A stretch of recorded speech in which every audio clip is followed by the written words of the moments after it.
So then, of course, he will not arise. No, Procurator, he will arise, replied Ephraimius with a philosophic smile, when the trumpet of the Messiah, whom they await here, sounds above him. But until that, he will not arise. Enough, Ephraimius. This subject is clear. Let's go to the burial. The executed men have been buried, Procurator. Oh, Ephraimius, it would be a crime to prosecute you. You deserve the highest reward. How did it go? Ephraimius began an account of how, while he was busy with the Judas affair, a Secret Service team under the command of his assistant got to the hill before nightfall. One body was missing from the hilltop. Pilate shuddered and said hoarsely, Why didn't I foresee that? It is not worth getting upset about, Procurator, said Ephraimius, and continued his account.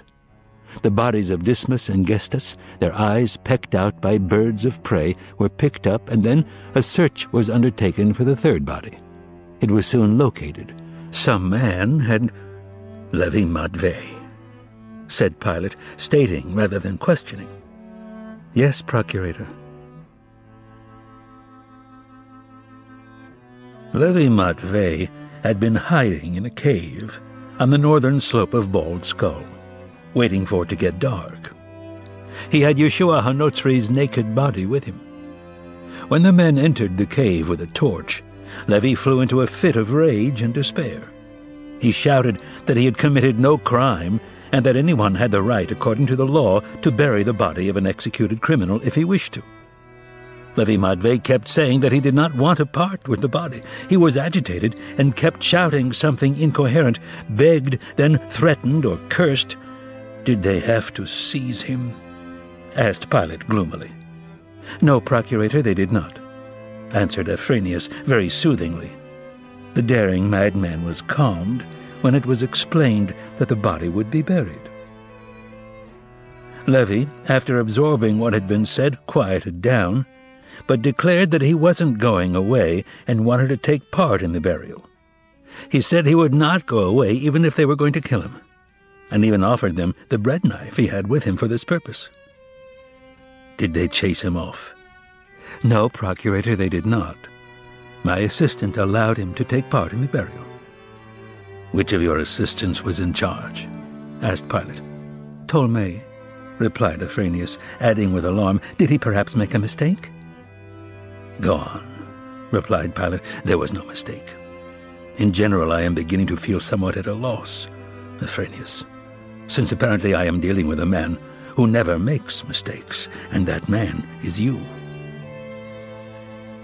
They put Levi Matvei into the cart along with the bodies of the executed men, and 2 hours later they arrived at a deserted canyon north of Yerushalayim. There the men worked in shifts, and in about 2 hours they had dug a deep ditch and buried all 3 of the bodies. Were they naked? No, Procurator. The men had brought chitons for that very purpose. Rings were put on the fingers of the corpses. Yeshua's ring had 1 marking, Dismas's 2, and Gestas's 3. The ditch was filled in and covered over with rocks. Ptolemy knows what the identifying marker is. If only I had foreseen it, said Pilate, frowning. I would have liked to have seen that Levi Matvei. He is here, Procurator. Pilate's eyes widened, and he stared at Ephraimius for some time before he said, Thank you. For all that was done in this matter, please have Ptolemy sent to me tomorrow. And in the meantime tell him that I am well pleased with him. And I ask that you, Ephraimius. Here, the procurator took a ring from the pocket of his belt, which was lying on the table, and handed it to the chief of the Secret Service. Accept this as a token of my esteem. Ephraimius bowed and said, It is a great honor, Procurator. I ask that you reward the men who took care of the burial, and reprimand those responsible for losing Judas. Now send me Levi Matvei. I wish to hear more details about Yeshua. Certainly, Procurator, replied Ephraimius, and he began bowing as he withdrew. The procurator clapped his hands and shouted, "Come here! Bring me a lamp in the colonnade." By the time Ephrainius had reached the garden, lights were seen flickering behind Pilate in the servants' hands. 3 lamps were placed on the table in front of the procurator, and the moonlit knight retreated into the garden, as if Ephrainius had taken it away with him.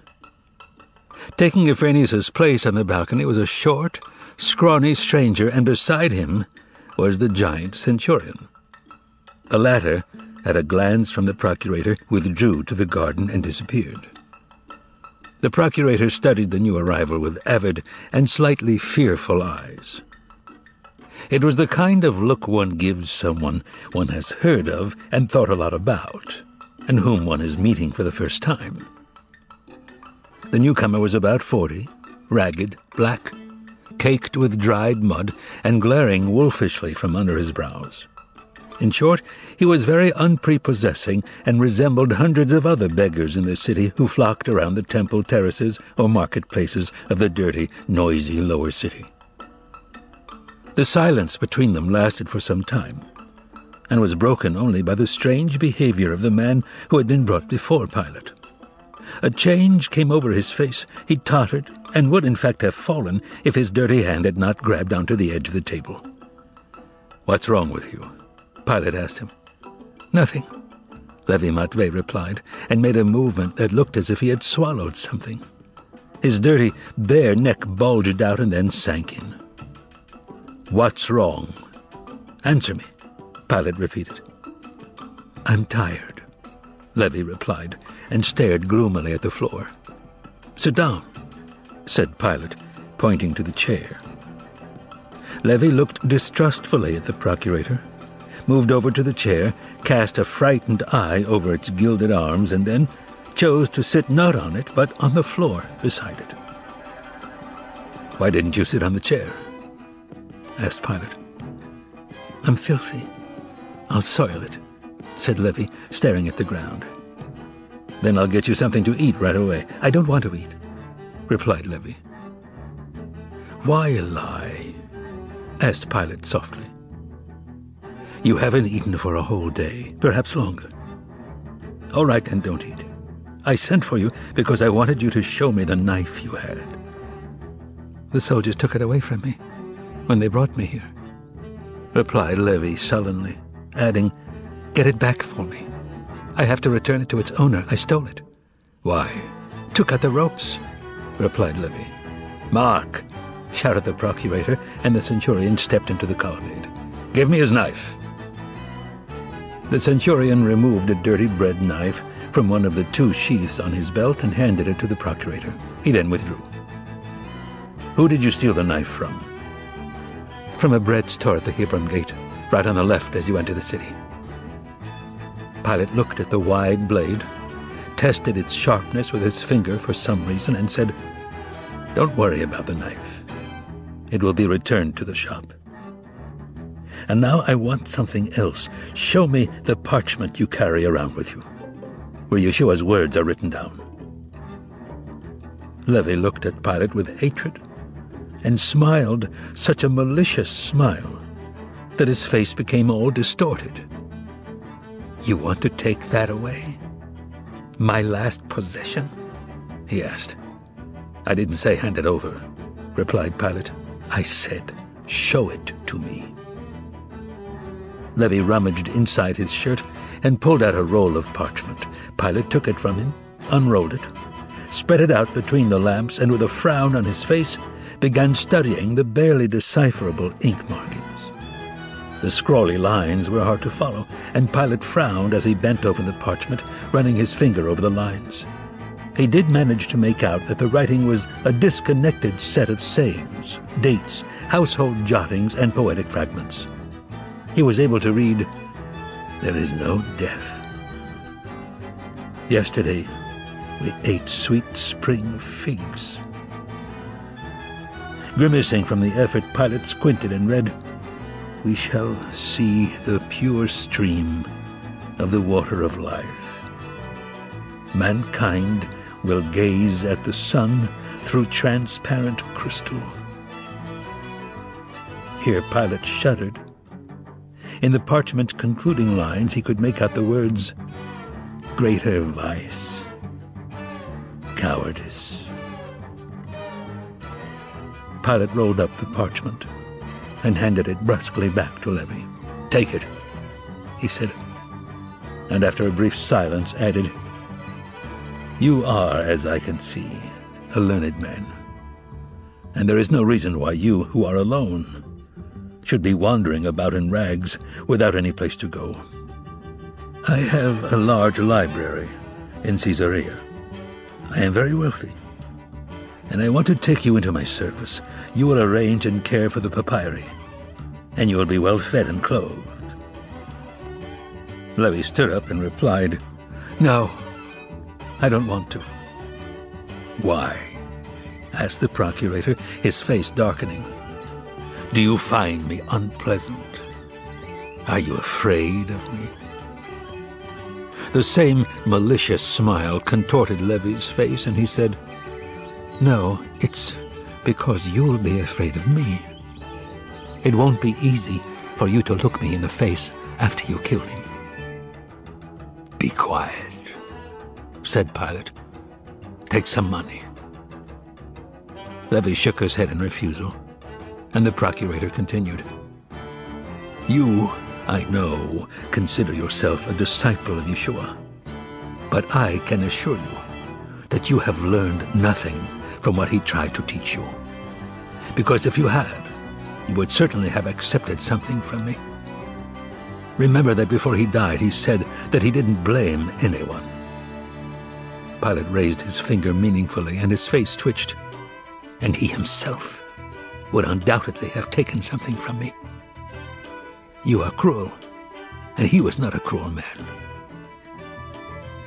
Where will you go?" Levi suddenly walked over to the table, rested both hands on it, and staring with burning eyes at the procurator, whispered to him, "Know, Hegemon, that I am going to murder a certain man in Yerushalayim.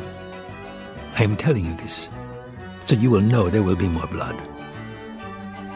"I too know there will be more blood," replied Pilate. "Your words do not surprise me. You, of course, wish to murder me, isn't that so?" "I would not be able to murder you," replied Levi, baring his teeth in a smile.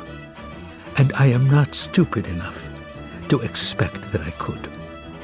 But I shall murder Judas of Kerioth, even if it takes me the rest of my life." A gleam of pleasure shone in the procurator's eyes.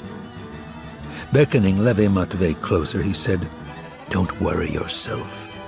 You won't succeed. Judas was already murdered this very night." Levi jumped back from the table, his eyes staring wildly, and cried out, "Who did it?" "Don't be jealous," replied Pilate, baring his teeth and rubbing his hands.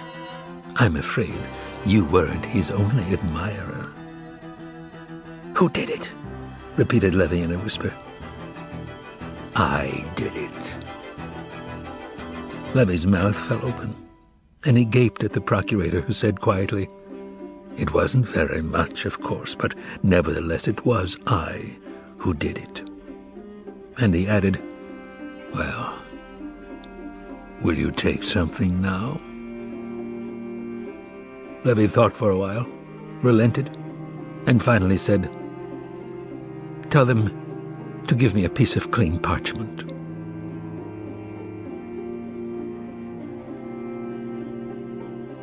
An hour passed. Levi was gone from the palace. Now the only thing that disturbed the early morning silence was the quiet sound of the sentry's footsteps in the garden.